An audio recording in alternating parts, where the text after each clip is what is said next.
मुश्किलों से भाग जाना आसान होता है, मुश्किलों से भाग जाना आसान होता है, हर पहलू जिंदगी का इम्तिहान होता है।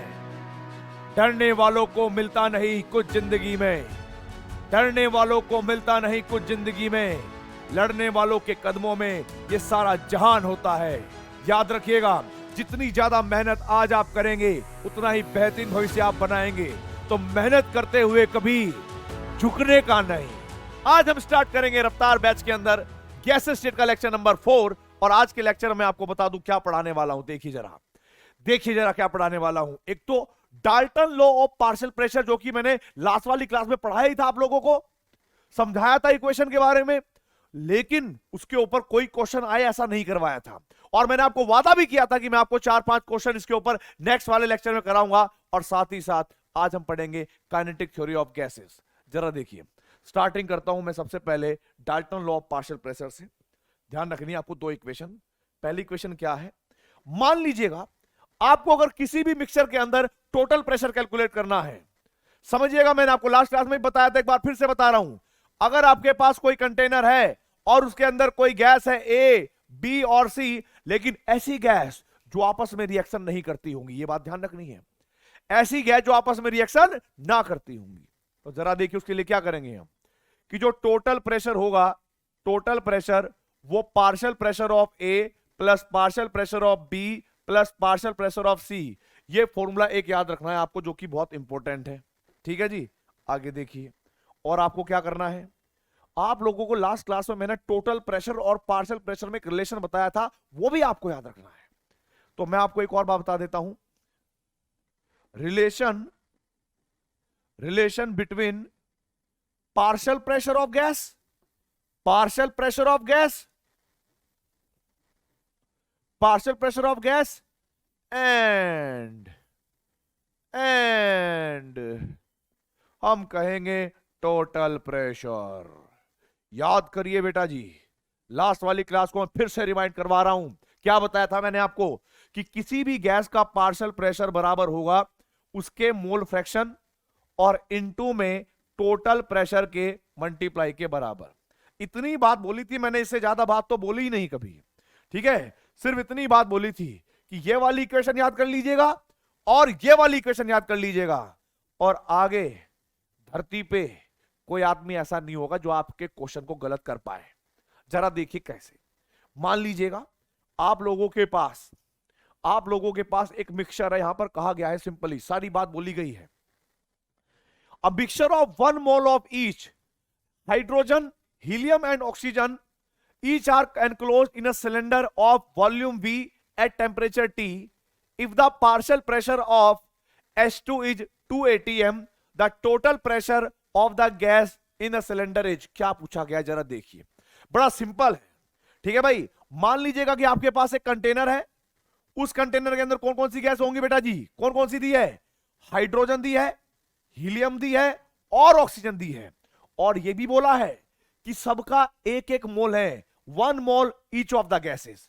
तो क्या मैं कहूंगा कि इसका मेरे पास 1 मोल है, क्या इसका मेरे पास 1 मोल है, और क्या इसका भी मेरे पास 1 मोल होगा? बोलिए। आप कहोगे सर बिल्कुल है। हम लोग ये जानते हैं कि पार्शियल प्रेशर हाइड्रोजन का दे रखा कितना, तो मैं कहूंगा भाई इसके अंदर पार्शियल प्रेशर ऑफ H2 जो है, यहां पर लिख देता हूं, पार्शियल प्रेशर H2 जो है वो गिवन है क्वेश्चन के अंदर। कितना गिवन है भाई? 2 atm। क्या है जी? 2 atm। और पूछा क्या है हमसे कि भाई टोटल प्रेशर कितना होगा। तो हम लोग क्या करेंगे जरा देखिए, अभी थोड़ी देर पहले मैंने टोटल प्रेशर और पार्शियल प्रेशर में एक रिलेशन करवाया था, ये वाला, कि किसी भी गैस का पार्शियल प्रेशर उसके मोल फ्रैक्शन और टोटल प्रेशर के मल्टीप्लाई के बराबर होता है। आप जरा एक बात बताओ बेटा, हम लोग ये बात तो जानते ही हैं कि वी नो दैट कि पार्शियल प्रेशर ऑफ हाइड्रोजन बराबर होगा mole fraction of hydrogen into में पी टोटल। यही लगाएंगे हम लोग। आप मुझे बताइए कि इस मिक्सचर के अंदर, इस कंटेनर के अंदर मोल फ्रैक्शन ऑफ हाइड्रोजन कितना होगा। आप लोग कहोगे कि सर इसके अंदर अगर हम मोल फ्रैक्शन निकालना चाहें हाइड्रोजन का, तो बराबर होगा moles of hydrogen divide by moles of hydrogen plus के moles of oxygen plus moles of helium, यानी सभी गैसेस के मोल को जोड़ लेते थे।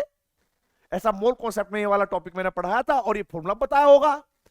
क्या करोगे आप जरा देखिए, ऊपर लिखा आपने 1, यहां पर 1 1 जोड़ोगे तो ओवरऑल कितना आएगा, 3 आएगा। तो मोल फ्रैक्शन कितना हो गया बेटा जी, 3 हुआ कि नहीं हुआ? आपको सर ये बात तो हमें समझ में आ गई है। तो जरा देखिए आपको क्या करना है, मोल फ्रैक्शन के यहां पर आप रखोगे 1/3, पार्शियल प्रेशर ऑफ हाइड्रोजन आपको दे रखा है 2 atm, टोटल प्रेशर आपको कैलकुलेट करना है और ABCD 4 ऑप्शन आपको दे रखे हैं, इनमें से कोई एक करेक्ट आंसर छांटना है। करके आपको खुद इसलिए देखना पड़ेगा क्योंकि आपको ये कॉन्सेप्ट आना चाहिए, ठीक है, ये कॉन्सेप्ट आपको आना चाहिए चाहे जो मर्जी हो जाए। अब जरा देखिए इस क्वेश्चन का नाम हो जाएगा बाहुबली क्वेश्चन और मुझे इसका आंसर कमेंट बॉक्स में चाहिए तुम्हारे नाम के साथ, ठीक है। याद होगा मैंने आपको बताया था कि आपके क्वेश्चंस पे अगर कोई लाइक आता है तो वो लाइक, या आंसर पे कोई लाइक आता है तो वो लाइक मैं भी करता हूं, मैं भी चेक करता हूं कि आप गलत कर रहे हो या सही कर रहे हो, ठीक है, और फिर कोशिश करता हूं अगले लेक्चर में उसको और आसानी से समझाने का। चलिए भाई बढ़ते हैं अगले क्वेश्चन की तरफ। आई होप आप लोगों को ये बात समझ में आ गई होगी। अब यहां पर एक बात बोली गई है, क्या बोली गई है जरा देखिए, if the partial pressure of nitrogen, oxygen and CO2 in a vessel 30 centimeter of Hg, 190 torr and 0.5 atm respectively, the total pressure of the mixture of the same temperature is। देखिए बड़ा ही सिंपल है। सबसे important part क्या है कि आप लोगों को गैस की जो यूनिट है, सॉरी प्रेशर की जो यूनिट है वो कन्वर्ट करनी अगर आती है, इस क्वेश्चन को करने में आपको 1 मिनट से कम लगेगा टाइम, ठीक है। कैसे जरा देखो, हम लोग ये बात तो जानते हैं कि जो टोटल प्रेशर होगा वो इन तीनों गैसेस को हमने एक कंटेनर में रखा होगा। ऐसा मान लीजिएगा कि ये तीनों गैसेस एक कंटेनर में है भाई, एक तो N2 है, O2 है और CO2 है, ठीक है। और ये जब एक ही कंटेनर में होगी, हाँ बहुत सारे बच्चों को ये डाउट आएगा सर हमें कैसे पता लगेगा कि वो गैसेस आपस में रिएक्शन करती हैं या नहीं करती। चलो देख लेते हैं, बता देता हूं आपको, नेचर में बता देता हूं। आप लोग जानते होंगे कि हमारे एटमॉस्फेयर में, हमारे नेचर में 78% नाइट्रोजन है, बोलो हाँ या ना, ये 79-80 के आसपास। और आप लोग ये भी जानते होंगे हमारे एटमॉस्फेयर में ऑक्सीजन भी है। अगर ये दोनों गैस एक दूसरे को बिना डिस्टर्ब करे हुए रह रही होंगी, इसका मतलब क्या है कि नॉर्मल कंडीशन में ये आपस में रिएक्शन नहीं करती होंगी। प्लस जो हम अपने नथुनों से कार्बन डाइऑक्साइड निकालते हैं ये भी कोई रिएक्शन नहीं करती होगी, तो ये भी तो एटमॉस्फेयर में घूमती है ना भाई। तो ध्यान रख लीजिएगा, एक तरीके से एटमॉस्फेयर दे दिया इन्होंने ये। अब ये क्या कह रहे हैं भाई, इस मिक्सचर के अंदर अलग अलग प्रेशर होगा इन तीनों का, जिसको हम पार्शियल प्रेशर कहेंगे। तो आपको क्या करना है, ये सारे पार्शियल प्रेशर जोड़ लेने हैं। मैं लिखूंगा partial pressure of nitrogen plus partial pressure of oxygen और पार्शियल प्रेशर ऑफ CO2। ये किसने बात कही थी भाई, ये बात किसने कही थी, डाल्टन भैया ने कही थी, according to Dalton law, Dalton's law of partial pressure, यही बोली थी उन्होंने। अब जरा देखिए हमारे पास जो भी ऑप्शन दे रखा है वहां पर प्रेशर की यूनिट ATM में है, तो हमें कार्बन डाइऑक्साइड का जो प्रेशर दे रखा है वो 0.5 ATM दे रखा है, तो वो तो चल जाएगा, कोई दिक्कत नहीं है। हमें इस O2 के और N2 के प्रेशर को ATM में कन्वर्ट करना है यार, आप लोगों को याद होगा। हम लोग एक बात जानते हैं मेरे बच्चों, हम एक बात जानते हैं कि अगर मैं बात करूं गिवन वैल्यूज के बारे में, तो प्रेशर ऑफ नाइट्रोजन जो दे रखा है वो दे रखा है कितना बेटा जी, वो दे रखा है हमारे पास 38 सेंटीमीटर ऑफ Hg, आप लोगों को याद होगा है ना। और आप लोग ये भी जानते होंगे कि 1 ATM जो होता है, 1 ATM वो किसके बराबर होता है, आप लोग याद होगा 76 सेंटीमीटर ऑफ Hg। जब मैंने आपको यूनिट कन्वर्जन करवाया था तब बताया था कि एक ATM 76 सेंटीमीटर ऑफ Hg के बराबर है। अगर मैं इस वैल्यू को इधर लेके आ जाऊं तो ये 1/76 ATM हो जाएगा और उधर बनेगा 1 सेंटीमीटर ऑफ Hg। अब आप मुझे बताइए 1 सेंटीमीटर ऑफ Hg क्या 1/76 ATM के बराबर हो गया? आप कहोगे सर हो गया, बिल्कुल हो गया, कोई दिक्कत नहीं है। वैल्यू रखो यहां पर, आप जैसे यहां पर रखोगे तो 38 तो एज इट इज रखा, इसकी जगह पर 1 सेंटीमीटर ऑफ Hg, यानी सिर्फ इस जगह पर आप जब ये रखोगे तो 1/76 ATM हो जाएगा बेटा जी। यूनिट कन्वर्ट कर लिया हमने, बोलो। आप कहोगे सर हो गई, इसको सॉल्व करोगे ये हो गया 1 टाइम ये हो गया 2 टाइम 1/2 का मतलब कितना हो गया 0.5, तो आप लिखोगे ये हो गए 0.5 ATM। तो जरा देखिए, मैंने प्रेशर ऑफ नाइट्रोजन भी निकाल लिया, प्रेशर ऑफ कार्बन डाइऑक्साइड भी 0.5 दे रखा है। अब हमें निकालना है किसका बेटा जी, पार्शियल प्रेशर ऑफ ऑक्सीजन का, वो भी किस में, ATM में। अब जरा देखो बेटा, आप लोग क्या करोगे, आप लोग क्या करोगे, पार्शियल प्रेशर ऑफ ऑक्सीजन जो कि हमें गिवन है, वो गिवन है 190 टॉर। जानते होंगे आप लोग, टॉर का मतलब क्या होता है, mm ऑफ Hg, है ना, mm ऑफ Hg होता है, याद होगा आप लोगों को। आप लोग क्या करेंगे भाई इसके लिए, वी नो दैट, आप लोगों को इतनी बात तो मैंने बताई थी कि वी नो दैट जब मैंने पार्शियल की, सॉरी प्रेशर की यूनिट करवाई थी, यूनिट कन्वर्जन करवाया था, तो क्या करवाया था भाई कि एक ATM के अंदर 760 टॉर होते हैं, है ना। आप मुझे बताइए, अगर मुझे टॉर को, इस टॉर को कन्वर्ट करना हो ATM में तो क्या करना पड़ेगा।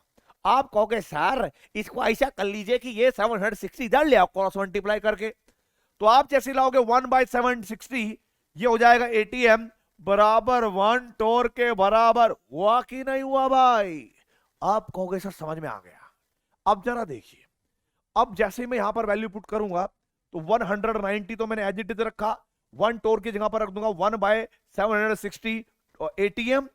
और आप लोग तो ये बात जानते ही है, 0 से 0, 19 1 जा 19 एंड 19 4 जा 76 होते हैं, ये बचेगा 1/4 ATM, यानी हो जाएगा 0.25 ATM। होगा कि नहीं बाबा, अरे हो गया। तो जरा देखिए, तीनों गैस के प्रेशर, पार्शियल प्रेशर हम निकाल चुके हैं। ऑक्सीजन का 0.25 है और नाइट्रोजन का 0.5 है, कार्बन डाइऑक्साइड का ऑलरेडी दे रखा है 0.5। देखिए बेटा, हो सकता है कि बहुत सारे क्वेश्चन आपको बहुत इजी लगे, हो सकता है कि बहुत सारे क्वेश्चन आपको टफ भी लगे। आप लोग ये भी जानते होंगे IIT के अंदर जो क्वेश्चन आते हैं वो इजी भी आते हैं, टफ भी आते हैं और मॉडरेट भी आते हैं। और आप लोग ये भी जानते हो कि जेईई मेंस के पेपर में हर क्वेश्चन की वैल्यू सेम है, हर क्वेश्चन 4 नंबर का है। अगर कोई क्वेश्चन आपको आसान लग रहा है, इसका मतलब है कि आपके कॉन्सेप्ट बहुत अच्छे बिल्डअप हो रहे हैं, ठीक है। तो आप ये मत समझिएगा कि उस क्वेश्चन को तो ऊपर ऊपर से सर पढ़ा ही रहे हैं, बोल ही रहे हैं, वीडियो देखकर खत्म कर दो ना, मेरे ऊपर मत जाना, मुझसे सिर्फ मेहनत मत करना। मैं जहां पर आपको छोड़कर देता हूं कि भाई इससे आगे आपको करना है और कमेंट बॉक्स में बताना है, तो जब आप खुद से इनिशिएशन लेते हो ना, खुद मेहनत करते हो, तो भगवान फल भी आपको ही देगा, ध्यान रखना ये बात। लेकिन जो बच्चा काम चोरी करेगा, जो ये सोचेगा कि सर अपने आप लिख देंगे, हमें पता तो लग ही गया है, सर ने कर ही दिया है पूरा क्वेश्चन, हमें आंसर देने की जरूरत नहीं, हमें आंसर बनाने की भी जरूरत नहीं है, वो तो बस समझ में आ गया ऊपर ऊपर से। अगर ऐसा करोगे तो बेटा जी IIT जेईई के पेपर में ऊपर वाला आपके साथ बड़ा ही खतरनाक गेम खेलेगा, आगे नहीं बढ़ने देगा आपको। आगे वही बढ़ेगा जो बच्चा सीरियस होगा मेहनत करने के लिए, ठीक है जी। चलो देखो, अब मैंने आप लोगों को बता दिया है कि ये तीनों के तीनों से जो भी है आपके पास स्पीसीज, इनके पार्शियल प्रेशर को जोड़ना है और यहां पर आपको ऐड कर देना है, और ऐड करने के बाद आपको करेक्ट आंसर बताना है क्या होगा, ठीक है भाई। तो इस क्वेश्चन का नाम मैं रख देता हूं,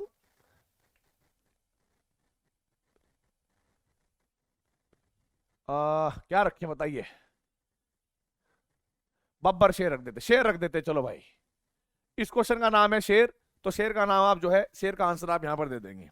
आगे बढ़ते हैं भाई, आगे ये सब नोट कर लेना है अच्छे से। अगले क्वेश्चन की बात करते हैं, क्या कह रहा है ये क्वेश्चन। ये क्वेश्चन बहुत खतरनाक है भाई। ये क्वेश्चन कह रहा है कि which of the following mixture of gas at room temperature, इसने साफ साफ एक बात बोली है रूम टेम्परेचर की, follow Dalton law partial pressure, कि वो कौन सा है जो रूम टेम्परेचर पर डाल्टन लॉ पार्शियल प्रेशर को फॉलो करेगा। जरा याद करिए, मैंने स्टार्टिंग में एक बात बोली गई थी कि डाल्टन बाबा ने कहा था यदि किसी मिक्सचर में नॉन रिएक्टिंग गैस होगी तो उस मिक्सचर का टोटल प्रेशर, उस मिक्सचर का टोटल प्रेशर उनके इंडिविजुअल पार्शियल प्रेशर के समेशन के बराबर होगा। यानी हमें ध्यान रखना है, ऐसा मिक्सचर लेना है जो आपस में रिएक्शन ना करता हो, ठीक है जी, जो आपस में रिएक्शन ना करता हो। जरा देखिए, अगर मैं बात करूं अमोनिया की और HCl की, आप लोग ये बात जानते ही होंगे कि HCl तो एक एसिड है और अमोनिया एक बेस है ना भाई, ब्रॉन्स्टेड बेस है या लुईस बेस कह लीजिएगा। ये जैसे ही रिएक्शन करेगा तो आप लोगों ने देखा होगा अमोनियम क्लोराइड एक सॉल्ट बन जाएगा। और आप लोग ये भी जानते होंगे कि जब कोई दो गैस आपस में रिएक्शन कर लें, जब कोई दो गैस आपस में रिएक्शन कर लें तो आप लोगों को लगेगा सर, आप लोगों को लगेगा सर ये तो आपस में रिएक्शन कर गई, यहां पर डाल्टन बाबा का लू नहीं लगेगा। तो भाई इसका मतलब क्या है कि ये तो फॉलो नहीं कर सकता। अब बात करूंगा मैं NO की और O2 की। यहां पर बच्चे कंफ्यूज हो सकते हैं, बताऊंगा मैं इसकी, कंफ्यूज हो सकते हैं कैसे, जरा देखिए। नाइट्रोजन के आप सोच के चलिए, आप केमिकल बॉन्डिंग चैप्टर पढ़ के आए हो, आप मॉलिक्यूलर ऑर्बिटल थ्योरी पढ़ के आए हो, वहां पर सर ने आपको हेटेरोन्यूक्लियर डायटोमिक मॉलिक्यूल का एमो डायग्राम बनाना सिखाया होगा, या फिर ऑड नंबर इलेक्ट्रॉन स्पीसीज सिखाई होगी। आप समझिएगा, नाइट्रोजन के वैलेंस सेल में 7 इलेक्ट्रॉन, ऑक्सीजन के वैलेंस सेल में 8 electron, total sum of electron कितना होगा भाई? आप कहोगे सर अच्छा हिसाब लगाए तो 8 और 7 15 हो गया सर, पता लग गया हमें। आप लोगों को एक बात याद होगी, केमिकल बॉन्डिंग के अंदर वैलेंस बॉन्ड थ्योरी कहती है दुनिया का हर अनपेयर इलेक्ट्रॉन पेयरिंग करना चाहता है भाई, और जो इलेक्ट्रॉन अनपेयर्ड रहेगा वो हाईली अनस्टेबल होगा, और वो चाहता होगा कि मैं किसी के साथ पेयरिंग कर लूं, मैं किसी के साथ पेयरिंग कर लूं। आप लोगों को थोड़ी हताशा जरूर होगी कि मैं कुछ अलग बोल रहा हूं, लेकिन मैं आपको बताऊं, आप लोगों ने साफ साफ देख लिया कि नाइट्रोजन के अंदर एक अनपेयर्ड इलेक्ट्रॉन है, और जब ये हाईली अनस्टेबल होगा, और जो चीज ज्यादा हाईली अनस्टेबल होती है वो ज्यादा रिएक्टिव होती है, इट मींस ये तो मोर रिएक्टिव हो गया भाई। और अगर मैं O2 की बात करूं, O2 की बात करूं, O2 का एमओ डायग्राम बनाया होगा आपने मॉलिक्यूलर ऑर्बिटल थ्योरी में डायग्राम, इसके एंटी बॉन्डिंग में 2 अनपेयर्ड इलेक्ट्रॉन रहते हैं, वो भी पढ़ा होगा आपने कि ऑक्सीजन जो है वो एंटी बॉन्डिंग में 2 अनपेयर्ड इलेक्ट्रॉन रखती है। इसका मतलब ये भी अनपेयर्ड इलेक्ट्रॉन रखता है, ये भी अनपेयर्ड इलेक्ट्रॉन रखता है। अगर दोनों गैसेस को कभी पास में लाया गया, कभी मिला दिया गया, अच्छा तुम्हें याद, तुम ऐसे मानते कहां हो मेरी बात, मत मानो भाई। आप जरा देखो, आप लोगों को याद होगा कि जो ऑक्सीजन का एमओ डायग्राम बनाते थे कैसे बनाते थे, bonding anti bonding, bonding anti bonding, और एक वी सीधा रखते थे, एक वी उल्टा रखते थे, याद होगा ना भाई।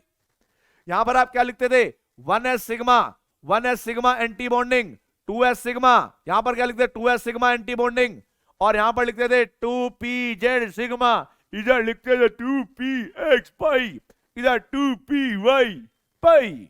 इसके कॉरेस्पॉन्डिंग ये बनेगा तो 2py पाई एंटी बॉन्डिंग, इधर बनेगा 2py पाई एंटी बॉन्डिंग, और ये बनेगा 2pz सिग्मा एंटी बॉन्डिंग। जरा देखिए मेरे लाल पेलो, ऑक्सीजन के अंदर 8 इलेक्ट्रॉन होते हैं, एक के अंदर, 2 के अंदर 16 हो जाएंगे। आप 16 इलेक्ट्रॉन भर दो यहां पर, 1 2 3 4 5 6 7 8 9 10 11 12 13 14 15 एंड 16। अरे भाई साहब इसके एंटी बॉन्डिंग में 2 अनपेयर्ड इलेक्ट्रॉन हैं, यानी आप समझिएगा ये एक ऐसा मिक्सचर होगा जिसमें इसके पास भी अनपेयर्ड इलेक्ट्रॉन, जिसमें इसके पास भी अनपेयर्ड इलेक्ट्रॉन। अब इसके अनपेयर्ड इलेक्ट्रॉन भी चाहते हैं कि हमसे कोई शादी कर ले, और इसके भी अनपेयर्ड इलेक्ट्रॉन चाहते होंगे हमसे कोई शादी कर ले, तो बेटा उनके बीच क्या हो जाएगी, शादी हो जाएगी, यानी आपस में गुलू गुलू कर लेंगे, है ना, इनकी रिएक्शन हो जाएगी। तो हम कहेंगे डाल्टन भैया का लो कटप्पा पर भी अप्लाई नहीं होता, कटप्पा पर भी अप्लाई नहीं होता।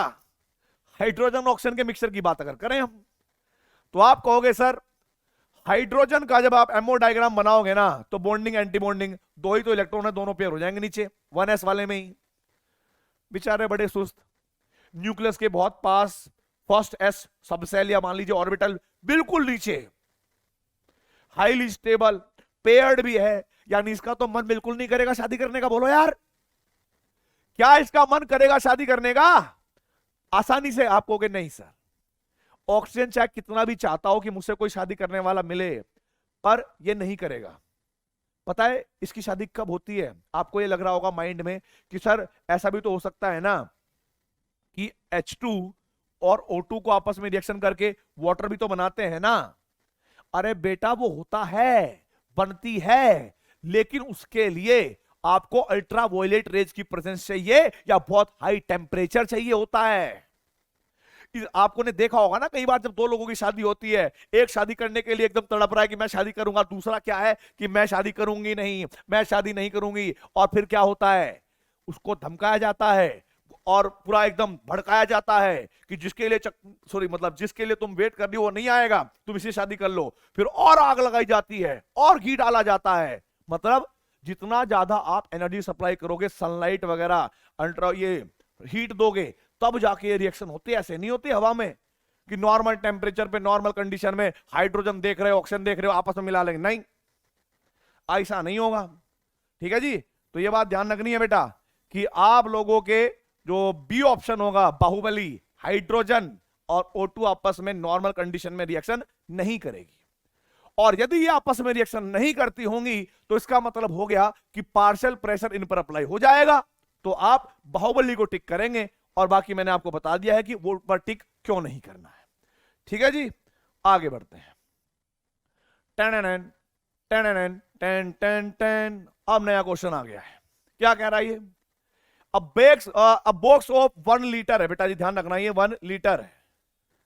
1 litre capacity is divided into 2 equal compartment by a thin partition which is filled with 2 gram hydrogen and 16 gram methane respectively। अलग अलग को अलग अलग तरीके से भरा गया है।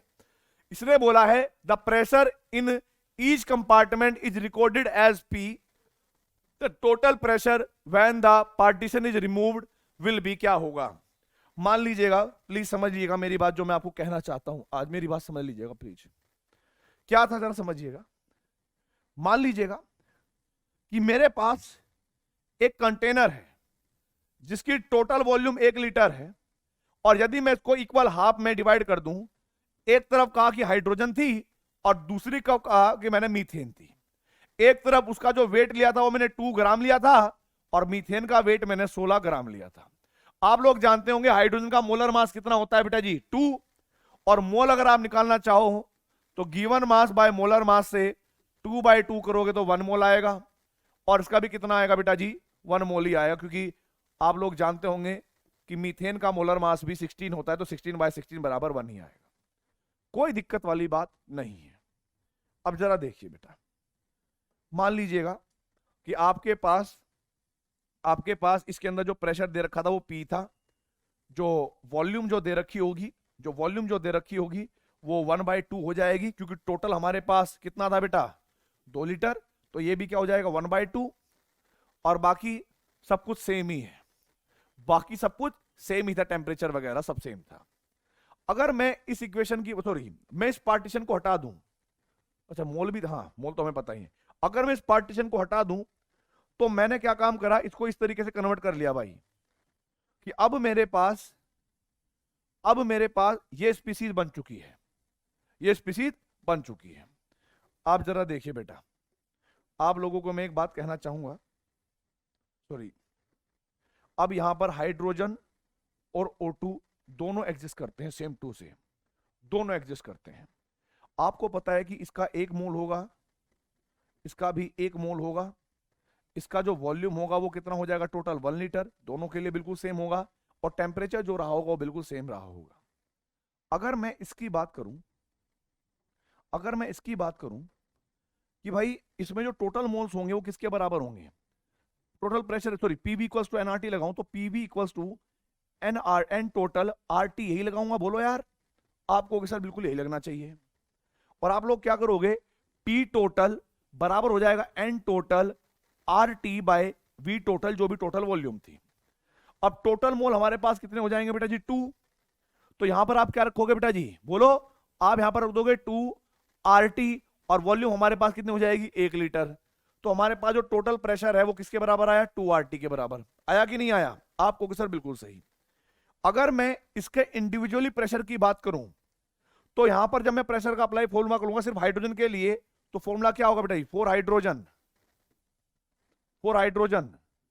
हम लोग जानते हैं कि पीवी इक्वल्स टू क्या होता है, एनआरटी, है ना, और जो प्रेशर है वो हमारे पास P है जो कि दे रखा है ऑलरेडी, और ये हो जाएगा N हमारे पास 1/2 है, N तो हमारे पास 1 मोल है तो हमने 1 रख दिया, R एज इट इज रखा, T एज इट रखा, अब ये जो v है ये मैंने यहां पर रख दिया, और v हमारे पास कितना था 1/2, तो p की वैल्यू कितनी आई बेटा जी, p की वैल्यू कितनी आ गई बेटा, जब मैं रखूंगा RT और यहां पर रखूंगा 1/2, तो 1 चला जाएगा नीचे, √2 चला जाएगा ऊपर, तो p किसके बराबर आया 2RT। ये p टोटल भी किसके बराबर आया था 2RT के बराबर। इसका मतलब तो यही हुआ कि अगर आप इस वाली लेयर को हटा दो, इस सेपरेशन को हटा दो, तब भी टोटल प्रेशर 2RT के बराबर है, और वो 2RT P के बराबर है, हाँ या ना। तो आप मुझे बताइए इसके अंदर जो प्रेशर होगा वो कितना होगा। आप कहोगे सर वो तो P के बराबर हो गया, वो तो P के बराबर हो गया, क्योंकि उधर से 2RT इधर 2RT P के बराबर हो जाएगा। तो करेक्ट आंसर आप लोगों को बताना है कौन सा होगा, ठीक है भाई। तो इस क्वेश्चन का नाम हम लिख देंगे रेंचो। रेंचो जानते हो ना भाई, 3 इडियट वाला रेंचो, वो इसका आंसर चाहिए हमें। रणछोड़ दास, चांचर दास, ये सब। आगे बढ़ते हैं अगले क्वेश्चन की तरफ, और अगला क्वेश्चन फिर से एक बार फिर से डाल्टन लॉ पार्शियल प्रेशर पर ही आएगा।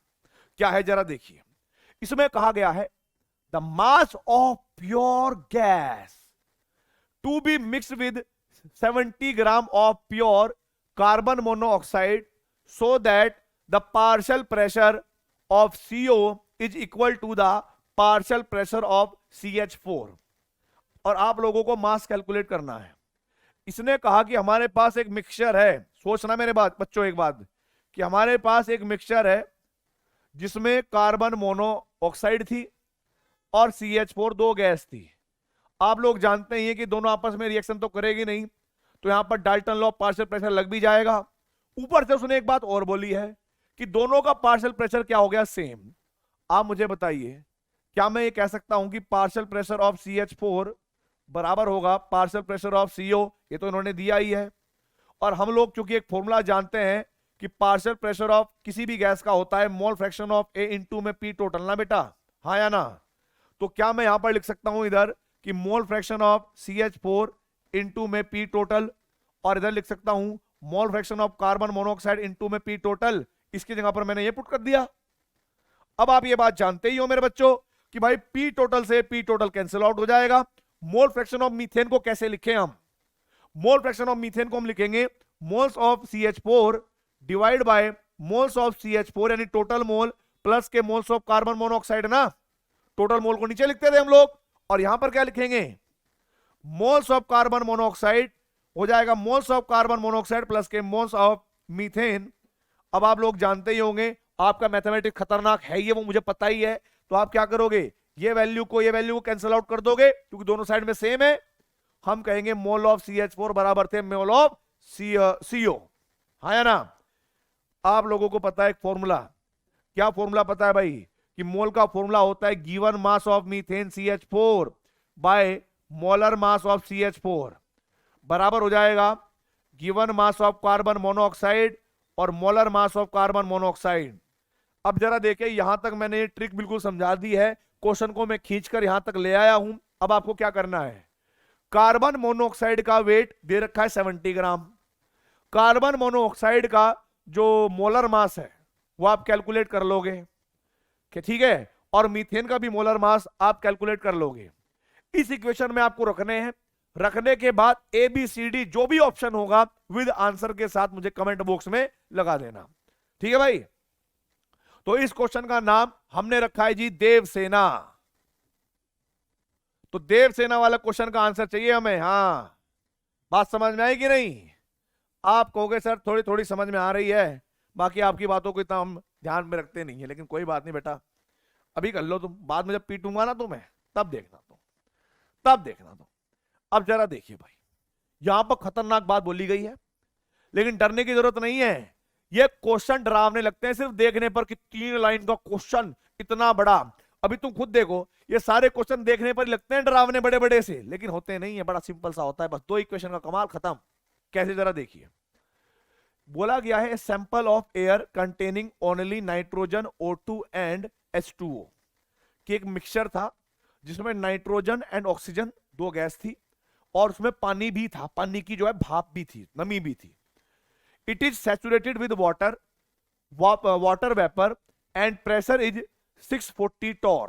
टोटल जो प्रेशर था पूरे मिक्सचर का कितना भाई, देखिए टोटल जो प्रेशर था, यानी प्रेशर ऑफ कार्बन मोनो कौन सा था, nitrogen, partial nitrogen plus partial pressure of O2 plus vapour pressure जो भी वाटर का था, ये टोटल मिलाकर हमें दे रखा था भाई कितना, 640 टोर, ऐसे मान लेना है। The vapour pressure of water कितना दे रखा है आपको, 40 टोर, ठीक है। तो आप लोग क्या करेंगे, partial pressure of N2 plus partial pressure of O2 plus यहां पर 40 लिख देना, पार्शियल प्रेशर 40 लिख देना। अब जरा देखिए बेटा जी, जब आप इससे घटाओगे ना तो आपके पास partial pressure of N2 plus partial pressure of O2 का जो समेशन आएगा वो किसके बराबर आएगा बेटा जी, इसमें चलेगा तो 600 टोर के बराबर। अब आपको मैं एक बात बताना चाहता हूं मेरे बच्चों, कि यहां पर जो हमारे पास गैस थी ना, गैस, उन गैस का जो टोटल प्रेशर होगा, यानी उन दोनों को जोड़ेंगे, वो टोटल प्रेशर ये क्या था हमारे पास, विद वाटर था। अब ये क्या है, विदाउट वाटर, ये क्या है, विदाउट वाटर टोटल प्रेशर आ गया। ये टोटल प्रेशर इसके बराबर है, इसको मैं पी टी वाइट वाले से PT डैश से डिनोट कर रहा हूं भाई, कि ये 600 टोर के बराबर आ गया। अब जरा देखिए, यहां पर बोला गया है कि जो मोलर रेशियो है नाइट्रोजन का N2 और रेशियो O2 3:1 है। पार्शियल प्रेशर पूछा गया है किसका, N2 का, इन दिस सैंपल। जरा देखिए आप लोगों को जब आप डाल्टन लॉ पार्शियल प्रेशर लगाओगे तो कैसे लगेगा भाई, जरा देखिए। हमें जो मोल दे रखे हैं वो इन दोनों के मिक्सचर के दे रखे हैं, मोल फ्रैक्शन हमें पता होगा इन दोनों के मिक्सचर का, तो हमने इन दोनों गैस के मिक्सचर का ही टोटल प्रेशर अलग से कैलकुलेट कर लिया। अब हम लोग जानते हैं, वी नो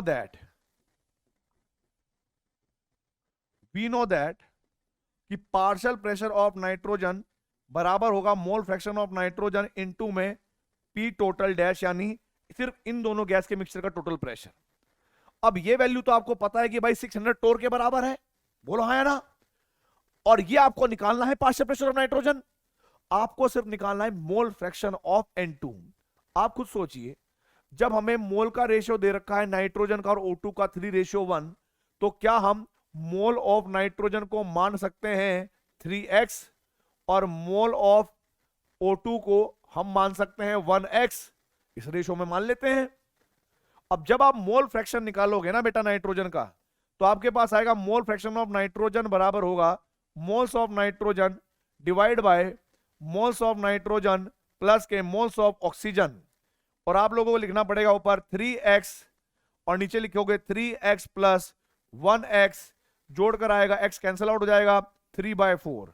आप 3/4 यहां पर पुट करिए, आपने रखा 3/4 इंटू में P टोटल डैश, यानी जो आपके पास सिर्फ नाइट्रोजन ऑक्सीजन का मिक्सचर था, उस प्रेशर की बात करें तो 600 टोर के बराबर था। सॉल्व कर लेंगे, ABCD में जो भी करेक्ट आंसर होगा बेटा वो आपको बताना है, और इस क्वेश्चन का नाम हो जाएगा पुष्पाराज। मैं झुकेगा नहीं, समझ में आई बात। तो इस क्वेश्चन का नाम हो जाएगा पुष्पाराज, और आप लोगों को इस क्वेश्चन का भी आंसर मुझे कमेंट बॉक्स में देना है। कोई बात नहीं, सब कर लोगे तुम, सब कर लोगे, मुझे पता है, कुछ नहीं बचेगा तुमसे। अब जरा देखिए, इतना पढ़ाया, इतना समझाया, इसलिए समझाया था ताकि भविष्य में अगर IIT में कोई क्वेश्चन आ जाए तो तुम क्वेश्चन से डरो ना, 2 मिनट में कर देना। कैसे, जरा देखिए, यहां पर दिया गया है 0.5 mole of gas and x mole of gas B exert a pressure of 208 pascal. Pascal क्या होता है, SI यूनिट होता है बेटा जी। In a container of volume 10 decimetre cube, 10 metre cube, ये भी SI यूनिट में दे रखा है। टेम्परेचर भी केल्विन में दे रखा है, R की वैल्यू भी आपको SI यूनिट में दे रखी है। इसने पूछा है x क्या होगा, 2019 में आया हुआ क्वेश्चन है, जनवरी महीने में। कैसे करोगे जरा देखिए, बहुत सिंपल है। आप लोगों को मैंने बताया था कि भाई टोटल प्रेशर बराबर होता है partial pressure of A plus partial pressure of B, ये मान लेंगे आप लोग। और ये बात आप खुद भी जानते हो मेरे बच्चों कि जिस कंटेनर में हमने A और B को रखा होगा, उन दोनों गैस के लिए वॉल्यूम बिल्कुल सेम रही होगी, टेम्परेचर बिल्कुल सेम रहा होगा, बोलो यार। आप कहोगे सर बिल्कुल सही बात है। तो क्या मैं लिख सकता हूं अलग अलग क्या हो सकते हैं उनके मोल, और उसमें ए के मोल क्या दे रखे थे, बोलो ए के मोल क्या दे रखे थे बेटा जी, मोल्स ऑफ ए 0.5 और मोल्स ऑफ बी कितना दे रखा था x। तो जरा देखिए कैसे हम क्वेश्चन करेंगे, क्योंकि हम ये बात जानते हैं कि पार्शियल प्रेशर ऑफ ए बराबर होता है मोल्स ऑफ ए और आर टी बाई वी। याद होगा मैंने लास्ट वाली क्लास में जब डेरिवेशन करवाया था तो ऐसी इक्वेशन बनवाई थी, पीवी को स्वयं आर टी से, और पार्शियल प्रेशर ऑफ बी भी बराबर होगा N B R T by V. ये तो जानते ही होंगे, क्योंकि पूरे मिक्सचर के लिए चाहे वो ए गैस हो बी गैस हो टेम्परेचर सेम वॉल्यूम सेम। अब जरा देखो बेटा, यहां पर जब मैं वैल्यू पुट करूंगा तो हमारे पास आएगा कितना, टोटल प्रेशर बराबर पी ए प्लस के पी बी, यानी टोटल प्रेशर जो दे रखा है वो दे रखा है 200 न्यूटन पर मीटर स्क्वायर या पास्कल, और पी ए की जगह पर हम रखेंगे क्या बेटा जी, moles of A R T by V plus moles of B R T by V. यहां पर हमने 200 एज इट इज रख लिया, कोई दिक्कत नहीं है। मोल्स ऑफ ए हमने यहां पर कॉमन लिया है, moles of A plus moles of B, और हमारे पास कॉमन क्या आ जाएगा आर टी बाई वी। आपको वैल्यू पुट करनी है और आंसर निकालना है। यहां पर रखा हमने 200 बराबर मोल्स ऑफ ए की जगह पर 0.5 रखोगे, मोल्स ऑफ बी की जगह पर x रख लोगे, आर हमें आर की फॉर्म में तो आंसर निकालना ही है। टी जो है वो हमारे पास दे रखा है 1000 केल्विन, और वॉल्यूम जो दे रखा है वो 10 मीटर क्यूब, तो यहां पर मैं 10 लिखूंगा। अब जरा देखिए 1 0 से 1 0 कैंसिल, 2 0 से ये 2 0 कैंसिल हो गई, ठीक है जी। अब जरा देखो ये आर अगर क्रॉस मल्टीप्लाई करके इधर आ जाए तो क्या मैं इसको लिख सकता हूं 2 बाय आर, बोलो आपको सर लिख लो कोई दिक्कत नहीं है। और इधर मैंने क्या लिखा 0.5 को लिख दिया मैंने 1/2 प्लस एक्स। सॉल्व कर लेना, इतना मैथमेटिक्स मेरा खराब भी नहीं है।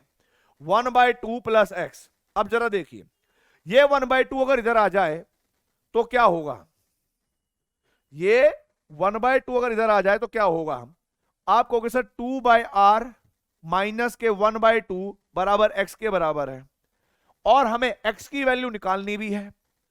क्यों ना ऐसा कर लें कि इनका एलसीएम लेकर इनको यूज कर लेते हैं भाई। तो जैसे आप एलसीएम लोगे तो मेरे पास नीचे आएगा 2r, ऊपर आएगा 4 माइनस के r बराबर x। बस ये वैल्यू आपको देखनी है कि 4 माइनस r बाई 2r कहां पर दे रखा है। और आप लोगों को बताऊं सच बात, ये क्वेश्चन है, इसका करेक्ट आंसर है बेटा जी देवसेना। डी ऑप्शन इसको टिक कराना है और आगे बढ़ जाना है।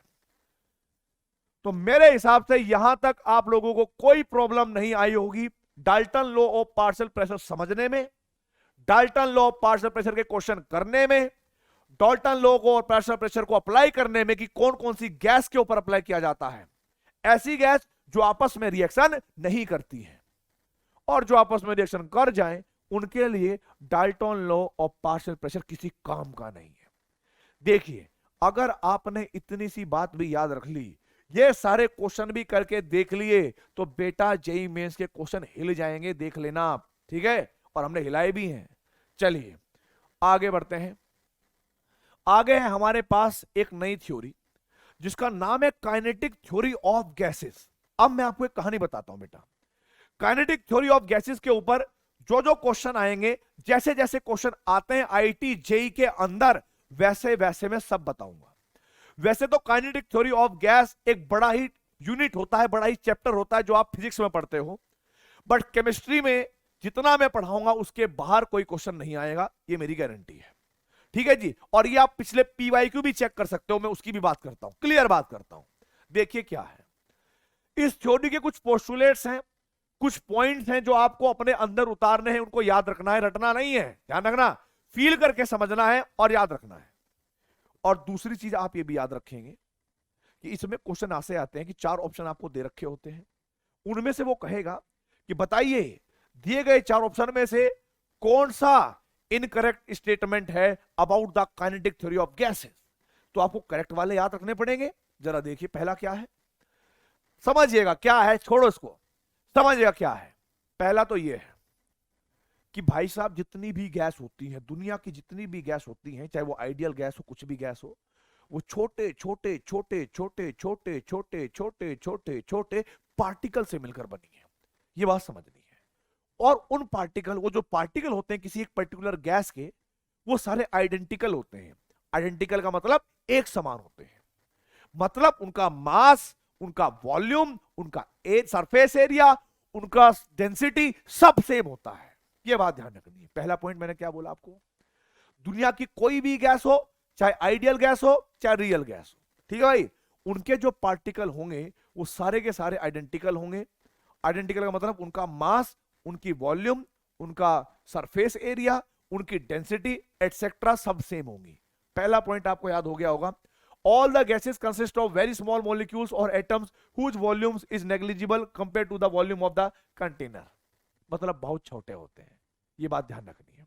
दूसरी बात कि जब उन पार्टिकल को, किसी भी गैस को जब हम किसी कंटेनर में रखते हैं, तो आप लोग ये भी जानते होंगे कि पूरे कंटेनर में वो गैस फैल जाती है, उस गैस के पार्टिकल मूव करने लगते हैं, जिस वजह से हम कहते हैं कि पार्टिकल हर जगह मोशन करते हैं। और गैस की वॉल्यूम क्या होती है, बोलिए?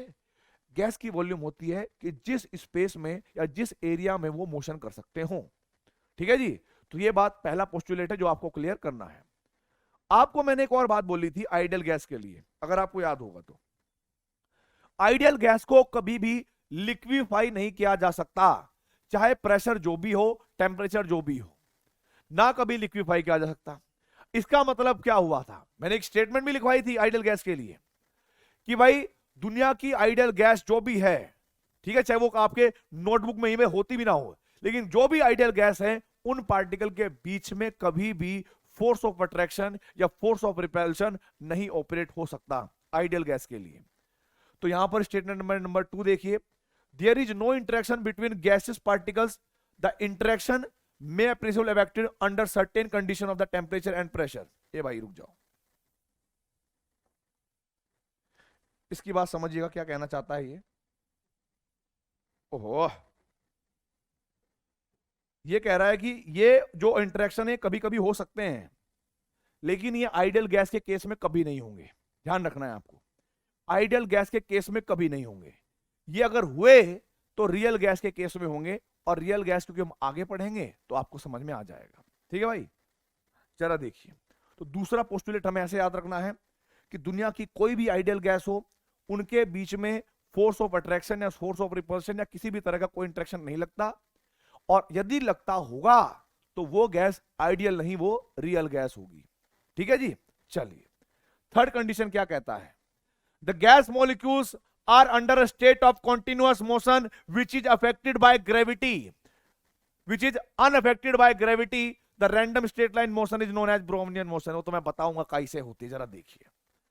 आप लोग एक बात बताओ, मान लो आपने कहीं पर धूप बत्ती लगाई और धूप बत्ती की स्मेल जब वो जलती है तो स्मेल तुम्हारे पास तक आ जाती है।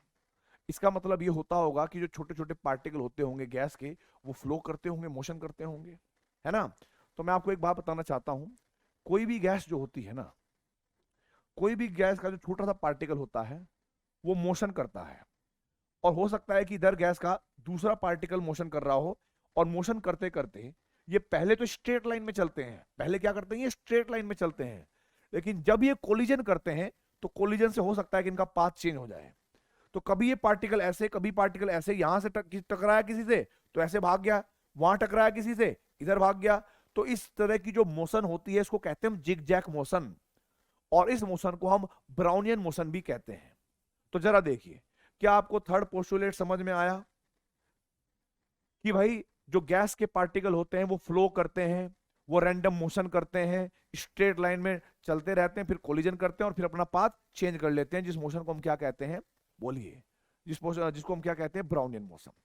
दूसरी चीज आपने एक और चीज देखी होगी, अगर कोई आप लोग देखोगे जो गैस है ऑक्सीजन, कार्बन डाइऑक्साइड, और या फिर आपके पास ओजोन H2, कभी ये देखिए तुमने कि धरती के किसी सतह पर ये सेटल डाउन हो गई हो, जम गई हो, नीचे बैठ गई हो, ऐसा देखा है कभी आपको कि नहीं सर? इनके पार्टिकल तो फ्री होते हैं, मजे में घूमते रहते हैं। इसका मतलब क्या होता होगा कि इनके पार्टिकल इतने छोटे होते हैं, इतने छोटे होते हैं कि इन पर ग्रेविटी वर्क ही नहीं करती, और जब ग्रेविटी वर्क नहीं करती तो ये धरती पर जाकर नहीं गिरते, उड़ते रहते हैं, घूमते रहते हैं। तो ये पॉइंट भी आपको ध्यान रखना पड़ेगा कि गैस के पार्टिकल पर ग्रेविटी वर्क नहीं करती है। ठीक है, तो ये तीसरा पॉइंट था जो आपको याद रखना है। ठीक है जी, आगे देखते हैं।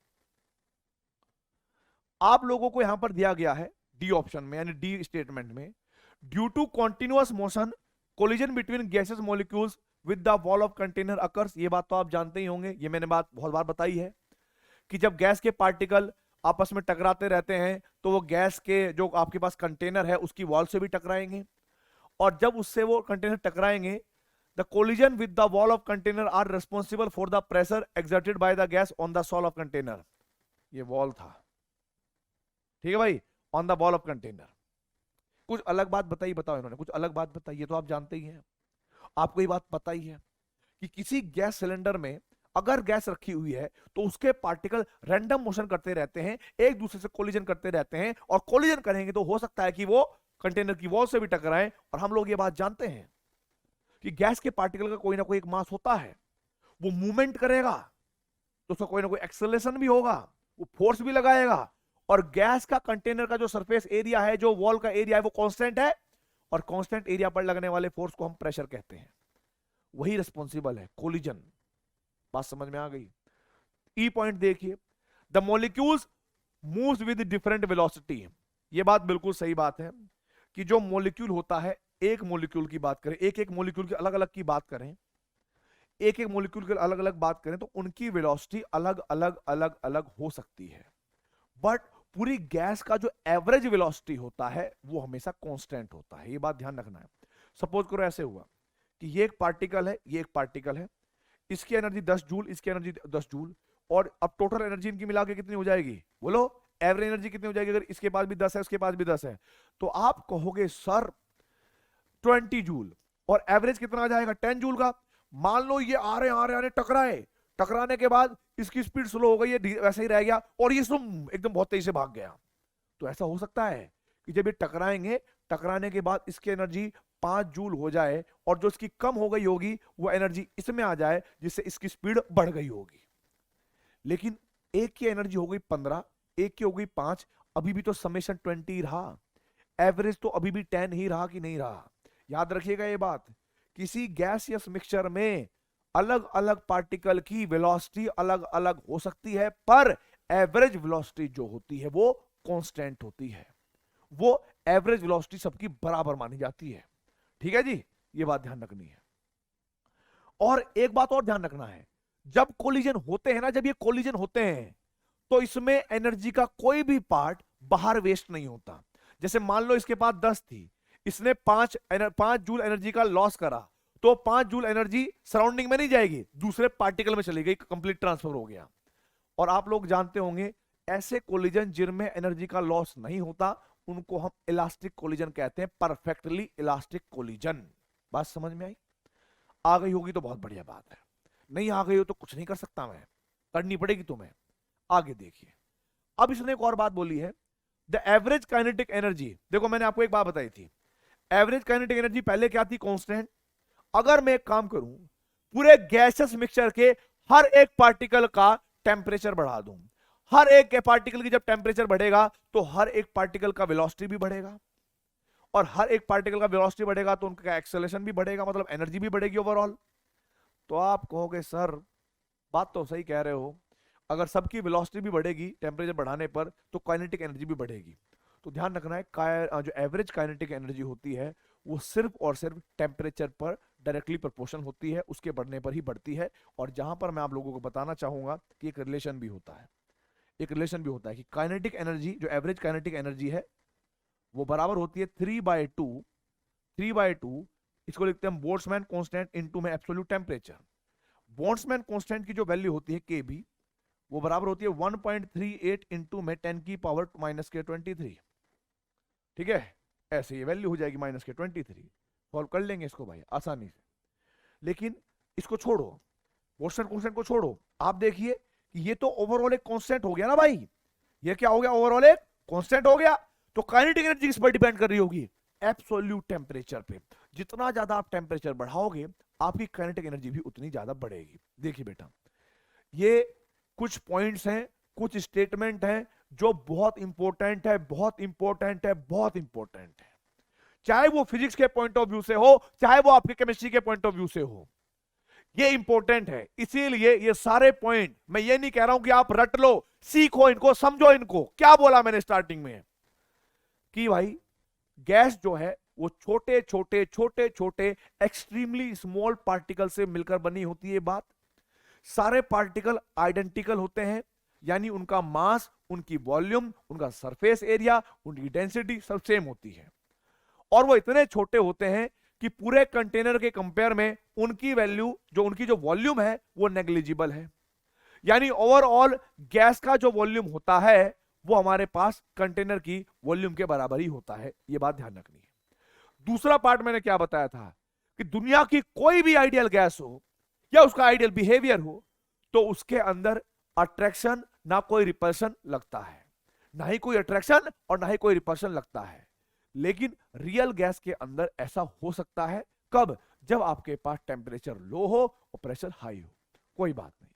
तीसरा पॉइंट और मैंने बोला आपको, मैंने आपको यह भी बात बोली था कि जो गैस के पार्टिकल होते हैं वो कंटिन्यूअसली मोशन करते रहते हैं जिग जैग फैशन में, मतलब उल्टे सीधे टकराने के बाद, कोलिजन करने के बाद इधर उधर मुड़ते रहते हैं। इस मोशन को ब्राउनियन मोशन कहते हैं। और साथ ही साथ गैस के जितने भी पार्टिकल हैं उन पर ग्रेविटी वर्क नहीं करती। ये पॉइंट भी आपको ध्यान रखना है। इंग्लिश में इतना बड़ा लिखा है कोई बात नहीं, लेकिन जो मैं कहानी सुना रहा हूं इसको अपने अंदर उतार लेना।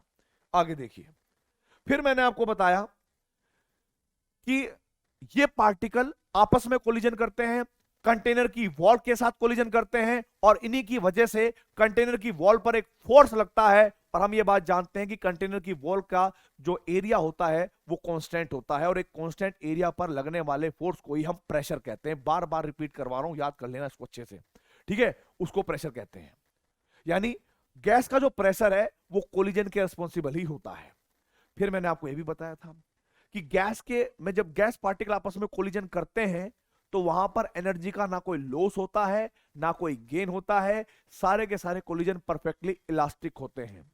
और यह भी बताया था कि गैस के पार्टिकल की जो एनर्जी होती है वो अलग अलग पार्टिकल की एनर्जी अलग अलग हो सकती है, बट एवरेज काइनेटिक एनर्जी हमेशा कांस्टेंट रहती है।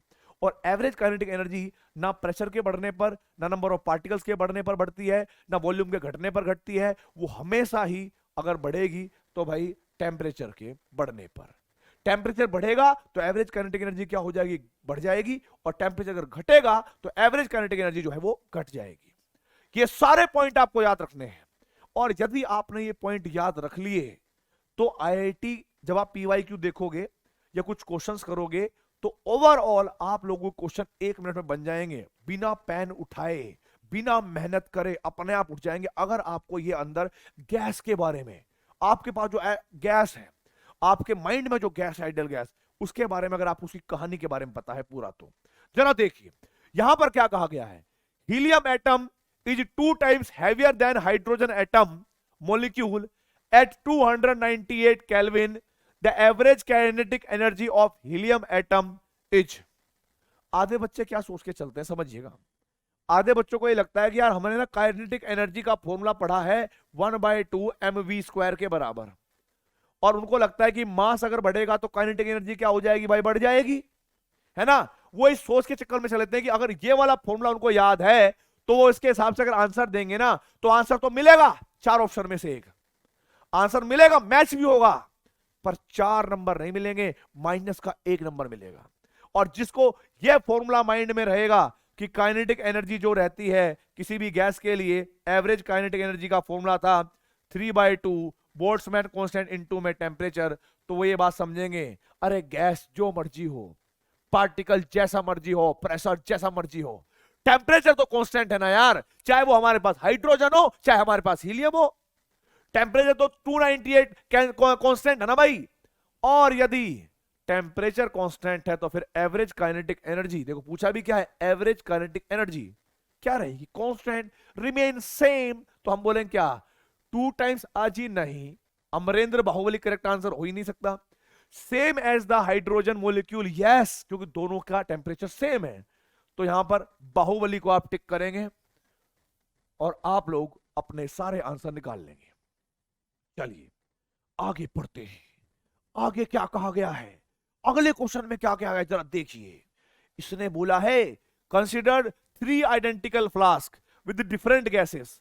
अलग अलग गैस थी, अलग अलग फ्लास्क थे, अलग अलग प्रेशर था और टेम्परेचर सब में सेम था। खुद सोचिएगा, फ्लास्क ए में कार्बन मोनोऑक्साइड, प्रेशर फलाना ढिमकाना, टेम्परेचर वही 273। फ्लास्क बी में नाइट्रोजन इतना प्रेशर, टेम्परेचर वही 273। फ्लास्क सी में वही 100 टॉर, मतलब समझ रहे होंगे आप। और बेटा जी यहां पर क्या हो जाएगा, टेम्परेचर वही सेम 273, बाकी प्रेशर डिफरेंट है। अगर टेम्परेचर हर जगह सेम है तो इसका मतलब हर एक के अंदर जो एवरेज काइनेटिक एनर्जी होगी वो क्या रहेगी, वो भी कांस्टेंट ही रहेगी, सेम ही रहेगी। यहां पर क्या देखा है, in which flask will the molecule have the greatest average kinetic energy per mole, किसमें सबसे ज्यादा होगी, ए में, बी में या सी में। आप कहोगे सेम इन ऑल, पहले बाहुबली करेक्ट आंसर था, अब देवसेना है। तो आप लोग मेरे हिसाब से काइनेटिक थ्योरी ऑफ गैस के पोस्टुलेट को दिमाग में रखते हुए इस टाइप के क्वेश्चन आसानी से कर लेंगे, है ना, कर लोगे। चलिए आगे बढ़ता हूं।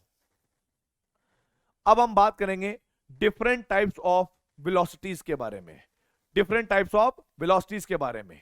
तो जरा देखिए भाई, 1 मिनट का समय दीजिए।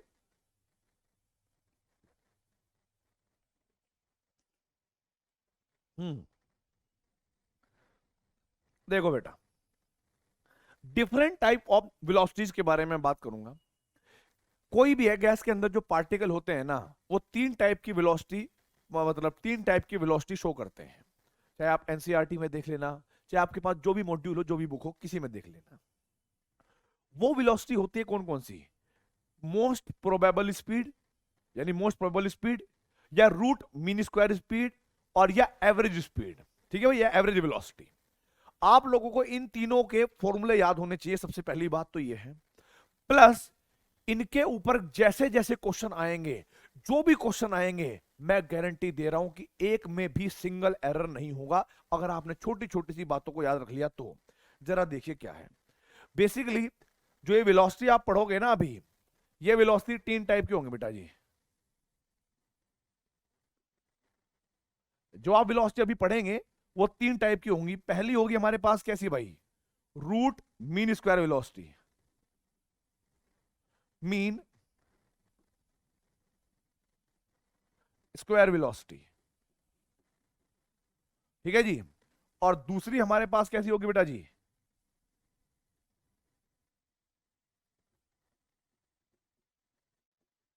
Average velocity. और तीसरी हमारे पास होगी मोस्ट प्रोबेबल स्पीड कह लीजिएगा, मोस्ट प्रोबेबल स्पीड कह लीजिएगा, या वेलोसिटी कह लीजिएगा। मोस्ट प्रोबेबल स्पीड कह लीजिएगा या वेलोसिटी कह लीजिएगा, कोई दिक्कत नहीं है। अब जरा देखिए बेटा, यहां पर क्या है कि जो आपके पास रूट मीन स्क्वायर वेलोसिटी होती है, उसका फॉर्मूला क्या होता है, उसको हम रिप्रेजेंट करते हैं आरएमएस से, यानी रूट मीन स्क्वायर और वी से वेलोसिटी, बराबर होती है अंडर रूट 3 RT/m।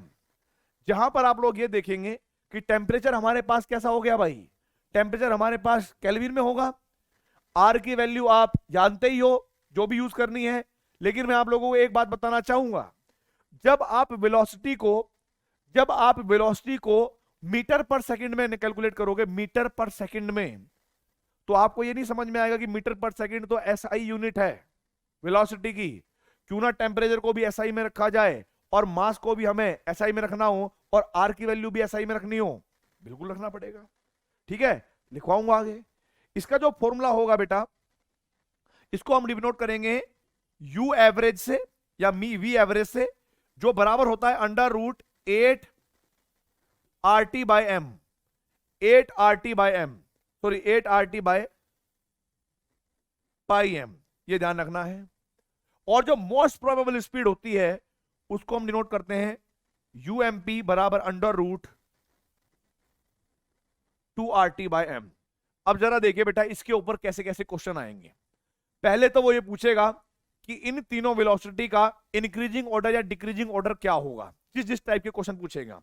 तो जरा देखिए बेटा जी, टास्क वन है, टास्क वन है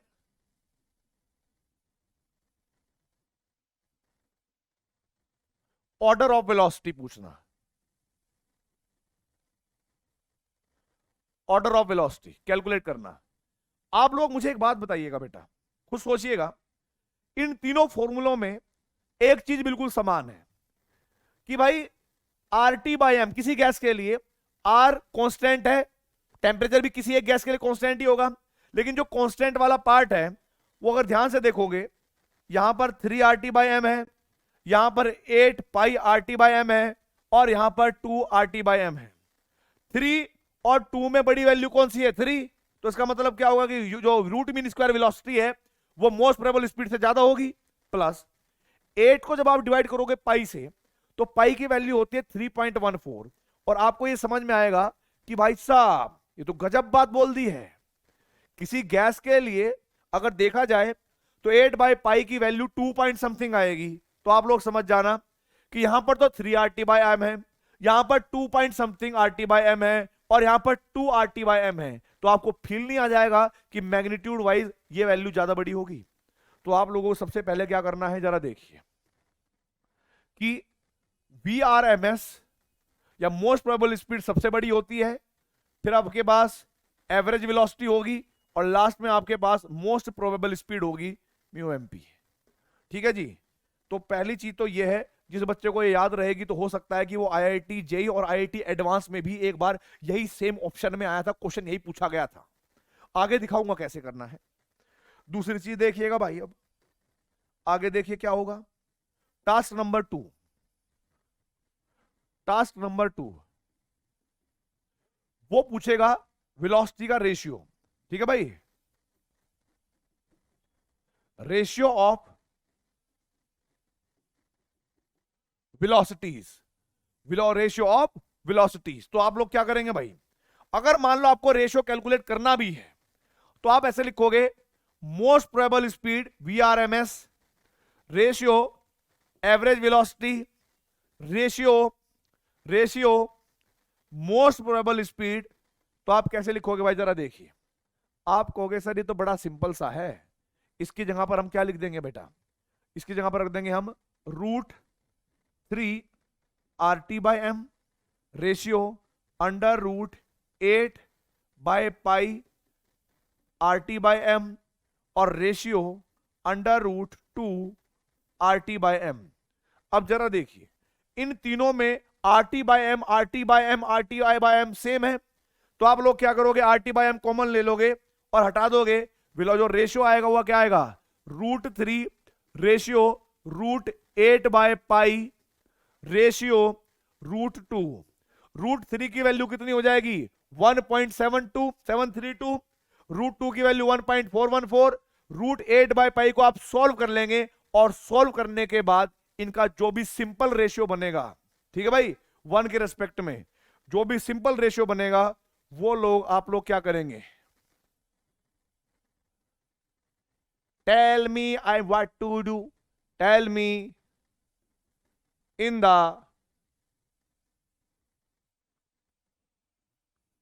कमेंट बॉक्स। अगर आपको इनका रेशियो कैलकुलेट करना आ गया तो ये आप दूसरे टाइप का क्वेश्चन जो है कर लेंगे। तीसरी कंडीशन है क्वेश्चन, देखिए क्या होगा बेटा। टास्क 3 में बता रहा हूं मैं आप लोगों को, टास्क 3 में मैं आपको बता रहा हूं कि क्या होगा अगर वो हमें कभी न्यूमेरिकल दे दे। क्या कर दे जी, न्यूमेरिकल दे दे। तो हम कहेंगे फॉर ए न्यूमेरिकल। बहुत सारे बच्चों से क्या गलती होती है, जरा देखिए, मान लो आपको एक न्यूमेरिकल दे रखा है और आपको VRMS निकालनी है, VRMS निकालनी है, वो भी किसकी है, इस फॉर्मूले से निकालोगे 3 RT बाय एम। ठीक है भाई। तो आप लोगों को एक बात जानना है, चाहे वो मोस्ट प्रोबेबल स्पीड की बात करें, चाहे वो रूट मीन स्क्वायर वेलोसिटी की बात करें, ठीक है, और चाहे बेटा जी आपके पास वो टेम्परेचर की बात करें, मतलब किसी की बात करें, एवरेज वेलोसिटी की बात करें, एक बात ध्यान रखनी है, ये कैलकुलेशन आप करेंगे मीटर पर सेकंड में, जो कि आप लोग फिजिक्स में जानते होंगे। और ये क्या है, it is an SI unit, it is an SI unit ना, SI यूनिट। तो जब आप इस फॉर्मूले में R की वैल्यू यूज करोगे तो R में SI यूनिट वाली वैल्यू कौन सी होगी, तो आप कहोगे कि सर इन फॉर्मूलों के अंदर हमें R की जो है 8.314 जूल पर केल्विन पर मोल वाली यूनिट यूज करनी है। गलती से भी पीवी टू एनआरटी वाली वैल्यू यहां पर यूज मत कर देना। 0.0821 या 0.0314 वाली नहीं यूज करनी है। क्या बोला मैंने? सिर्फ 8.314 एसआई यूनिट वाली यूज करनी है। गलती पहली होती है। और आप बताऊं, आप 0.0821 वाला भी वैल्यू रख के देखना, आपके 4 ऑप्शन में से एक ऑप्शन मैच होगा। आप जो गलती कर रहे होगे, आपको अपनी गलती पे ही मजा आएगा करने में। अब भाई साहब मजा आ गए, 4 नंबर पक्के। लेकिन 4 नंबर नहीं मिलेंगे वहां पे। यह मत सोचा करना कि आईआईटी बहुत बड़ा है, आईआईटी का तैयारी करने में हमें कुछ भी कर लेते हैं, अंधाधुंध मेहनत करें। नहीं, आईआईटी के अंदर क्वेश्चन छोटे ही आते हैं, लेकिन वो स्मार्ट वर्क करना होता है। उन छोटे क्वेश्चंस को भी हमें अपने पूरे दिमाग लगाकर एक्यूरेट करना होता है। 100% फिक्स रखनी होती है। ध्यान रखनी, समझ में आई बात? तो आर की वैल्यू जो रहेगी ये वाली यूज करनी है, जो दूसरी वैल्यू वो यूज नहीं करनी है। स्पेशल बोल रहा हूं चिल्ला चिल्ला के। दूसरी बात, आप लोगों ने जब मोलर मास होगा किसी भी गैस का, मान लीजिए मैंने कहा कि मोलर मास होता है मीथेन का 16 ग्राम पर मोल, होता है ना ग्राम पर मोल। आपको कि सर सही। मैंने कहा हाइड्रोजन का 2 ग्राम पर मोल होता है।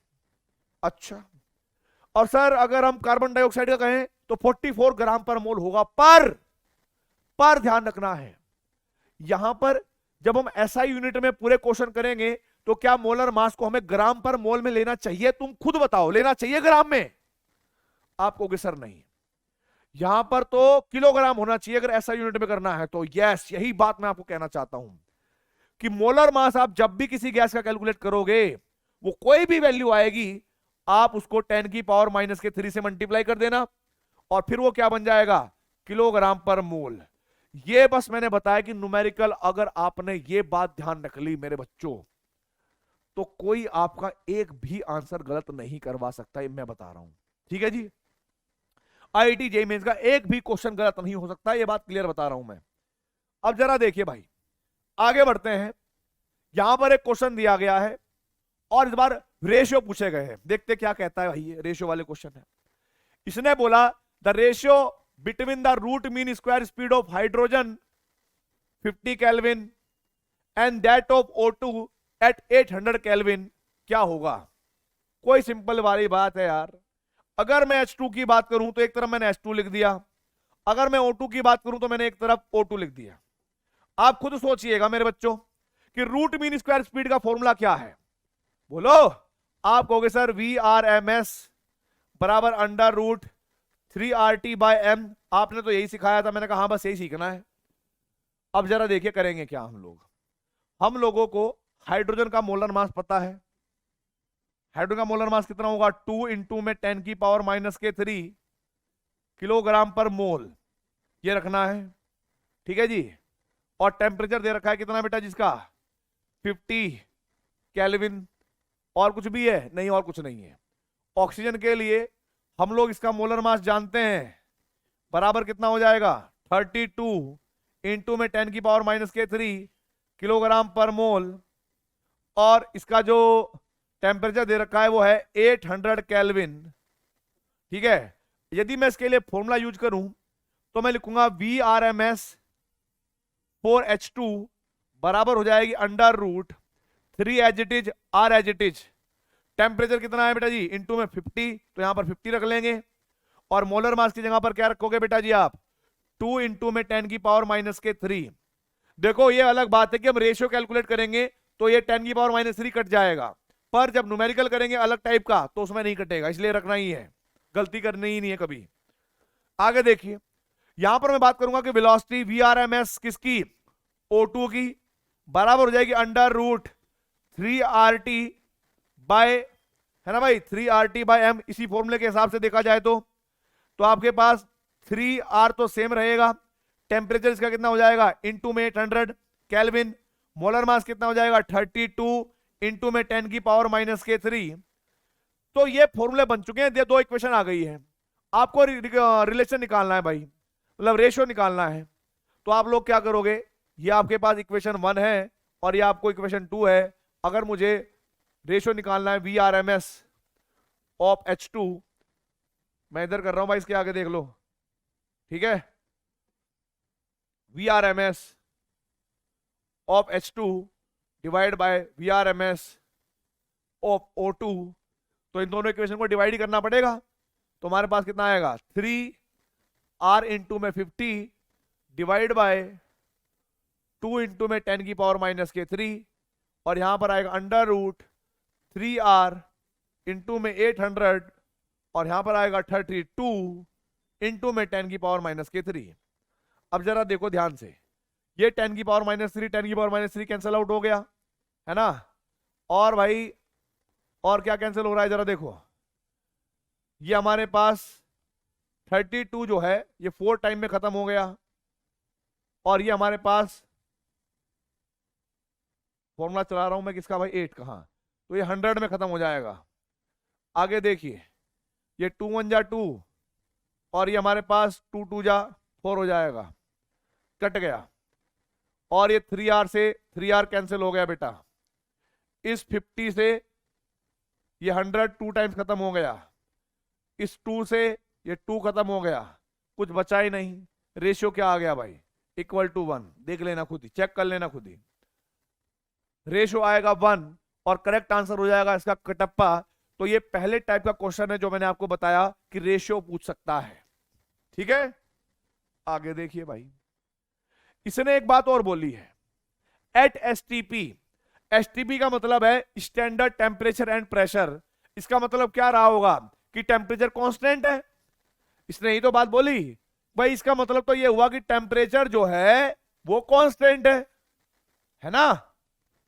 अब जरा देखो, the order of RMS speed यानी root mean square speed of molecule H2N2O2 and HBr gases is.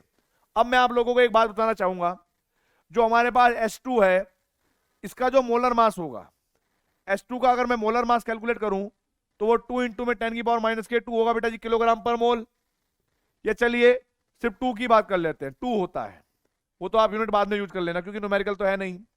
अगर मैं बात करूं N2 की, N2 का मोलर मास कितना होगा बेटा जी 28, और O2 की अगर मैं बात करूं तो आप मोलर मास निकालोगे तो हो जाएगा मोलर मास 32, और यदि आप HBr का निकालोगे तो बेटा ब्रोमीन का 80 होता है। ठीक है, H एक और है तो आपका 81 हो जाएगा, तो HBr का हो जाएगा मोलर मास 81। ठीक है, आप मुझे एक बात बताइए, वेलोसिटी का फॉर्मूला है, VRMS का फॉर्मूला है under root 3RT bye M। 3 क्या है कांस्टेंट, R क्या है कांस्टेंट, और STP ले रखा है, इसका मतलब टेम्परेचर भी क्या हो गया कांस्टेंट। तो VRMS किस पर डिपेंड कर रही होगी, सिर्फ मोलर मास पे। और हम लोग ये बात जानते होंगे कि VRMS जो होती है वो इनवर्सली प्रोपोर्शनल होती है रूट M यानी मोलर मास के, यानी जिसका मोलर मास ज्यादा उसकी वेलोसिटी कम, और जिसकी मोलर मास कम उसका वेलोसिटी ज्यादा। आपको मैंने कॉन्सेप्ट बता दिया है, ठीक है भाई। और ये कॉन्सेप्ट बताने के बाद आप लोगों को इस क्वेश्चन का करेक्ट आंसर मुझे कमेंट बॉक्स में बताना है। ठीक है, इस क्वेश्चन का नाम मैं लिख देता हूं, क्या, कटप्पा। इस क्वेश्चन का नाम हो जाए कटप्पा, और मुझे इसका आंसर चाहिए कमेंट बॉक्स के अंदर। आगे देखिए भाई, आगे देखिए, अब यहां पर एक और बात बोली गई है, कहा गया है टू गैस थी अलग अलग एक्स एंड वाई, 2 गैसेस थी x and why have their molecular speed is in the ratio of 3:1 at certain temperature. इनकी जो स्पीड थी मॉलिक्यूलर स्पीड वो 3:1 में थी एट सर्टेन टेम्परेचर। टेम्परेचर क्या था कांस्टेंट, और ratio of their molar mass जो है वो हमें कैलकुलेट करना है। आप एक बात बताओ बेटा जी, अब इसने हमें कहीं पर भी ये बात नहीं बोली कि स्पीड कौन सी थी, ना तो VRMS बोला, ना हमें एवरेज वेलोसिटी बोली, और ना इसने मोस्ट प्रोबेबल स्पीड बोली। तो इसका मतलब क्या होगा जरा आप देखिएगा, अगर मैं VRMS की भी बात करूं तो फॉर्मूला क्या हो जाएगा 3RT बाय M, हाँ या ना। और बेटा जी अगर मैं म्यू एवरेज की भी बात करूं तो बराबर हो जाएगा 8RT बाय पाई M। और इसने बोला कि म्यू अगर मोस्ट प्रोबेबल की स्पीड की बात करता हूं, मोस्ट प्रोबेबल स्पीड की भी बात करता हूं, तो मेरे पास बराबर हो जाएगी under root 2RT bye M। आप मुझे एक बात बताओ, टेम्परेचर सर्टेन है, इसका मतलब क्या था, टेम्परेचर तो कांस्टेंट है भाई। अगर टेम्परेचर कांस्टेंट है, आर भी कांस्टेंट है, टी भी कांस्टेंट है, तो ये ओवरऑल वैल्यू तो कांस्टेंट हो गई ना। तो ये वेलोसिटी किस पर डिपेंड करेगी, मोलर मास, यानी इनवर्सली प्रोपोर्शनल। यहां पर टेम्परेचर कांस्टेंट करोगे तो ये वेलोसिटी किस पर डिपेंड करेगी, सिर्फ मोलर मास। यहां पर टेम्परेचर कांस्टेंट करोगे तो यहां पर ये सारा कांस्टेंट हो जाएगा, और ये वेलोसिटी किस पर डिपेंड करेगी, मोलर मास पे। यानी वेलोसिटी चाहे कोई सी भी हो, चाहे उसका नाम दे रखा हो या ना दे रखा हो, वो वेलोसिटी मोलर मास के इनवर्सली प्रोपोर्शनल तो होगी। तो हमें ये बात पता लगी कि वेलोसिटी जो होती है वो इनवर्सली प्रोपोर्शनल हो गई किसके बेटा जी, मोलर मास के, सॉरी रूट एम के, रूट मोलर मास के। और जब आप यहां पर एक कांस्टेंट हटाओगे, प्रोपोर्शनल को हटाओगे, तो मान लीजिएगा कि वो कांस्टेंट 1/√m आ गया होगा। आपको मैंने एक बात सिखाई हुई है, अगर आप लोगों को याद हो तो। क्या सिखाई थी बेटा, कि जब कभी भी आप ऐसे रिलेशन निकालना चाहो अलग अलग स्टेट में, तो एक को आप स्टेट 1 मान लेना और एक को आप स्टेट 2 मान लेना। तो यहां पर आपके पास क्या हो जाएगा कि वेलोसिटी ऑफ 1 बराबर हो जाएगी के कांस्टेंट हो जाएगा √ मोलर मास ऑफ 1, और ये हो जाएगी वेलोसिटी ऑफ 2 बराबर के as it is √ molar mass of 2। अगर ये इक्वेशन आपके पास फर्स्ट है और ये इक्वेशन आपके पास 2 है, इन दोनों को अगर आप डिवाइड करते हो तो आपके पास एक रिलेशन आएगा, velocity of 1 divide by velocity of 2 √ molar mass of 2 divide by molar mass of 1। अब ये मैंने आपको फॉर्मूला बताया है, वेलोसिटी का रेशियो दे रखा है 3:1, मोलर मास का रेशियो आपको निकालना है, तो आप क्या करोगे, स्क्वायर कर दोगे। बोलिए, आप स्क्वायर कर दोगे ना भाई, तो आप लोगों को करेक्ट आंसर बताना पड़ेगा। जैसे इस रिलेशन से निकल के कैसे आएगा आंसर, तो मैं लिखूंगा velocity of x divide by velocity of y, या मान लीजिएगा वेलोसिटी ऑफ y और वेलोसिटी ऑफ x ऐसे रखा, √ यहां पर आएगा मोलर मास ऑफ x और मोलर मास ऑफ y। जब आप इसका स्क्वायर करोगे तो आपके पास आएगा वेलोसिटी ऑफ y का स्क्वायर, या इसको आप पूरा ही कर लीजिए, वेलोसिटी ऑफ y बट्टे वेलोसिटी ऑफ x इसका स्क्वायर, और बराबर हो जाएगा molar mass of x divide by molar mass of y। Velocity of y अगर देखा जाए, x और y का रेशियो कितना दे रखा है, 3:1। बोलो तो बेटा जी y और x का कितना हो जाएगा, 1:3, यानी 1/3। तो आप यहां पर 1/3 रख लेना।